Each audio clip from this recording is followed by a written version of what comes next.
You're watching Philadelphia Eagles Now by Chat Sports. Chase Sr. here with you. Hope all of you are having a fantastic day and a great week as we inch closer and closer to Sunday, Lincoln Financial Field. Philadelphia Eagles hosting the Jacksonville Jaguars, and that is the purpose of today's show, to really preview that game and talk about and show some love to Doug Pederson as he returns to the city where he brought the first ever Super Bowl and Lombardi Trophy to. Before we start diving into this game, want to hear from you in the comment section. Get your game predictions in for this matchup. I think it's one of the sneaky good matchups on the slate for Sunday, especially the quarterback matchup. Jalen Hurts against Trevor Lawrence. I think the Eagles win. Not sure they cover that 6.5 point line. I'm going to go ahead and type my E. You let me know who you got right now in the comment section. So it's going to be the second home game of the season for Philadelphia. They are one of two unbeaten teams in the National Football League, sitting at 3-0. That could come to an end on Thursday Night Football with the Miami Dolphins taking on the Cincinnati Bengals, and the Eagles really getting a lot of love continuously from odds makers. They're 6.5 point favorites, even though the Jags are coming off some impressive victories, as we're about to show you, and the over-under set for 46. This game, kickoff set for 1 o'clock Eastern. We'll be doing a watch party for it on Sunday. Make sure you join us. Post-game show starts 15 minutes prior to kick. The Jags so far, really a surprise so far in the National Football League, and I did expect them to be one of the more surprised teams this year. I thought they put together a pretty good roster. They were very active in free agency. I did expect to see a jump from year one to year two from Trevor Lawrence. Most importantly, though, Urban Meyer was a joke. And now that they have Doug Pederson, who I think is one of the more underrated coaches in the league, I thought that he was going to be able to right the ship and really get that culture together and translate some of those tough losses over the last couple of years to wins, and they've been able to do that. Now, week one, weird things always happen, like it almost happened to Philadelphia against Detroit. They lost to the Commanders. Carson Wentz threw 4 touchdowns, but they come back the next week, and Indianapolis continues to be awful in Jacksonville. They blanked them 24-0. Matt Ryan looked bad. And then week 3, a really impressive win against the Los Angeles Chargers. Yes, they're banged up, but they also have a really good roster. Yes, Justin Herbert was hurt, but look, we're talking about Justin Herbert here, and this game was never a contest. 38-10 final. And for Philadelphia, we know the story by now up to this juncture of the 2022 campaign. Week 1, escaped with the win over the Lions. Week 2, thumped the Minnesota Vikings. And then week 3, 9 sacks against Carson Wentz, 24-8 the final score. And Doug Pederson, this is really the biggest storyline in this football game, at least in the anticipation leading up to this matchup, because he's coming back to Lincoln Financial Field. He's coming back to South Philadelphia, and I expect the fans to really give him a rising ovation, right? Returns to Philly, where he helped lift the Eagles to their first Super Bowl back in 2017, taking down Tom Brady and Bill Belichick in an absolutely epic Super Bowl 52 from Minneapolis. And Pederson's tenure in Philadelphia got off to a roaring start. First year 7-9, but after the disastrous years of Chip Kelly on the back end of that, he was able to really start to put this franchise in that positive motion. 2017, number 1 seed in the NFC. Carson Wentz played like an MVP. He gets hurt. Nick Foles comes in, and the story epic en route to that Super Bowl. 2018, a lot of injuries, had to really battle back, beat the Chicago Bears on that double doink Cody Parkey missed field goal at the end of that game. And then they lose a heartbreaker to the New Orleans Saints. And then the following year, after Nick Foles had a couple of really good playoff showings, it was the Carson Wentz show. He went undefeated in that final month. Eagles finished 9-7, but then he suffered that concussion thanks to Jadeveon Clowney. Went down to Russell Wilson and the Seahawks in that wild card round. And then the year after that, it got tumultuous. 4-11-1. They tanked that final game. Dougie P said that he was going to be back in that last press conference, and then he was let go. And I think it was more of a mutual parting. He had had enough of Howie Roseman. Howie Roseman had enough of him, and it worked out for both parties, right? Dougie P is in Jacksonville after that little bit of a hiatus, and then, Howie Roseman hired Nick Sirianni, who in his first year and change has been doing a great job. Doug Pederson, of course, asked about returning to Philadelphia this week. Here's what he had to say. My wife and I, our family, we have a lot of great memories back in Philly. Spent 8 or 9 years there, one as the former head coach, also with Andy Reid playing, and then once obviously as the head coach brought that city a championship, something to be proud of. Obviously, I'm really looking forward to getting back there. I understand that city. I understand that passion for football, but now I'm on the other side, but I'm looking forward to it. getting back there. It's been a great place. We did a lot of good things there, and I'm looking forward to hopefully the welcome. And I think that Dougie P is going to get a positive ovation when he comes back. And honestly, if anybody at Lincoln Financial Field actually boos Doug Pederson, you're a fraud, you're a stiff, and you have no place being at that football game or supporting the Eagles. There was nothing wrong about Pederson's tenure. It ended on a sour note, but I don't know if Howie Roseman did a good job of building up that roster. He brought this franchise its only Super Bowl ever and was really a guy who you could rally around and respect and enjoy being the head coach of the Eagles after Chip Kelly was here. You're like, get out of here, Chip. And Dougie P was kind of a refreshing change of personality. So with that, let me ask you this. I hope everybody puts a B into the comment section, but there might be some negative Nancy's out there who who go boo, B for boo. I'm going to go C for cheer, but you let me know what you're doing with Dougie P during his ovation and introduction on Sunday at Lincoln Financial Field. B for boo or C for cheer, let us know. All right, coming up next on the show, we're going to get down to the nitty and gritty.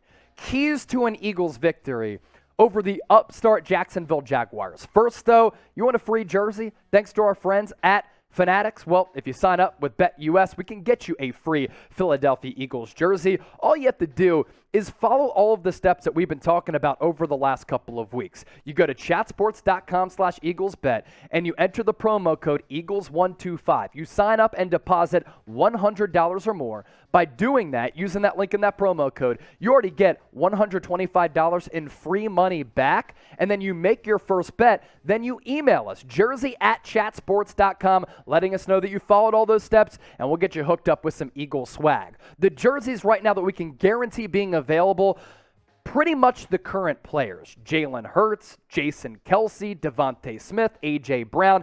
Midnight green jerseys as well as the away whites are the ones that we can send to you. And again, we're going to get back to as many emails as possible. So if you don't hear back from us right away, I promise you we are going to respond. Follow all of those steps. Email us, jersey@chatsports.com, and we'll get you hooked up with a free jersey from Fanatics. So really the overarching message of this game against Jacksonville: do not sleep on the Jags.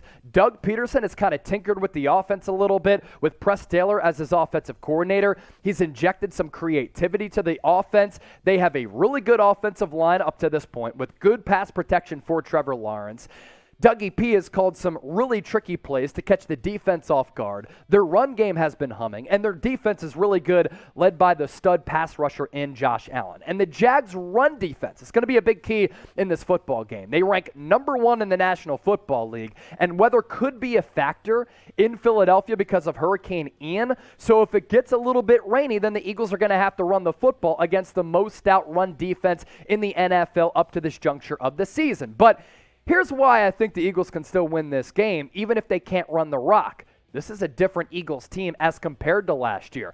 A year ago in 2021, Eagles had the best rushing offense in the NFL. This year, it's a potent rushing attack, but they're slinging the football, and their passing attack has been one of the more dangerous and explosive pass offenses in the NFL, especially with that deep ball. A big reason for that, Jalen Hurts has a lot of weapons at his disposal. We're not even showing Quez Watkins on this graphic, and that's really saying something. But the wide receiver tight end trio here of A.J. Brown, Devontae Smith, and Dallas Goedert has certainly reaped big rewards so far. A.J. Brown following that trade already in 3 games, 20 catches, 309 yards, and we talk about the explosive element to this Eagles pass and air raid attack, 15.5 yards per catch. Devontae Smith is at 16.5, Dallas Goedert at 15.5, and Devontae Smith coming off that huge game against Washington after he was really good against Minnesota. He's already compiled 15 grabs for 249, and Dallas Goedert, really good blocker, really good pass catcher, the most underrated tight end in the NFL.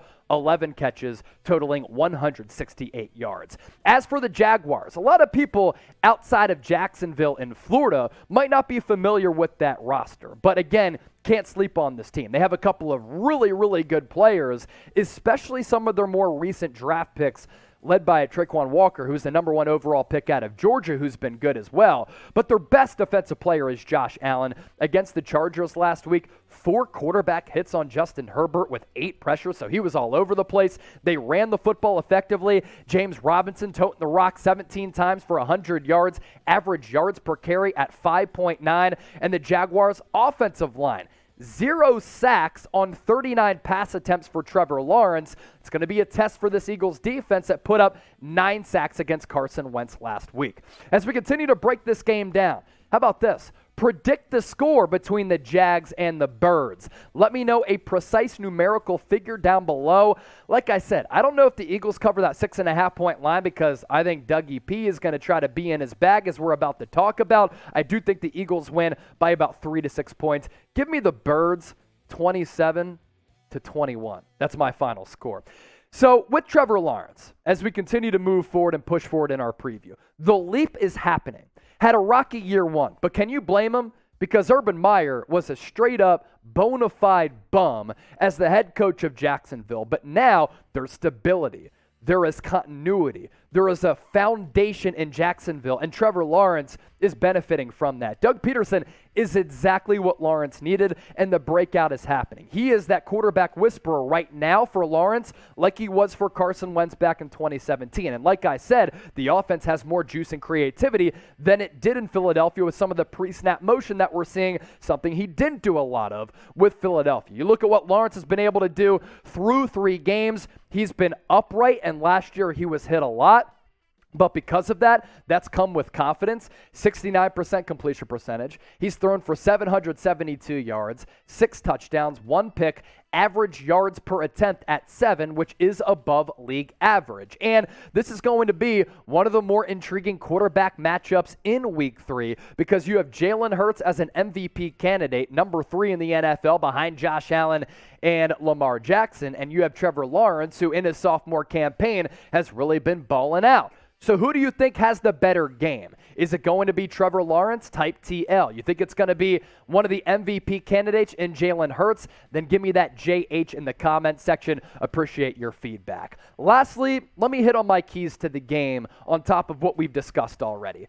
Don't let Doug Pederson get in his bag. We saw it so many times when he was the head coach of Philadelphia. When he starts to find that groove and find a rhythm and confidence in his offense, he's one of the best play callers on the spot in the NFL, and obviously added motivation for him coming back to Philly. I'm sure he wants to stick it to Howie Roseman. And if the Eagles sleepwalk because they look at the jersey and the name Jaguars, are going to be in trouble. This is a good football team, and they're underrated. Pressure Trevor Lawrence. If you pressure any quarterback out there, they start to get happy feet. Their eyes revert down instead of staying up. You can kind of change the complexion of this game. I don't think they're going to duplicate the performance of 9 sacks like they had against Carson Wentz because Wentz holds on to the ball too long, and Lawrence is much better, but you pressure him, force him into a mistake. He threw a lot of picks last year. For Philly, you establish the run. What does that do? Sets up some of the deep shots that you can help elevate the pass game with, and Jalen Hurts has found a lot of success, especially with those 50-50 balls. And for Philly, back-to-back games in which they've had second quarter explosions, and against Washington, 24 points in the second frame. But if you put together a complete game of 4 quarters, that's what I want to see this Eagles team do to fully display how dominant they can be here in the 2022 campaign. So lastly, let me hit you with this one more time. Who you got on Sunday from the link? J for the Jags, E for the Eagles. Get those predictions in. Fly, Eagles, fly. Let's go. Can't wait for our watch party on Sunday. Hope all of you join us.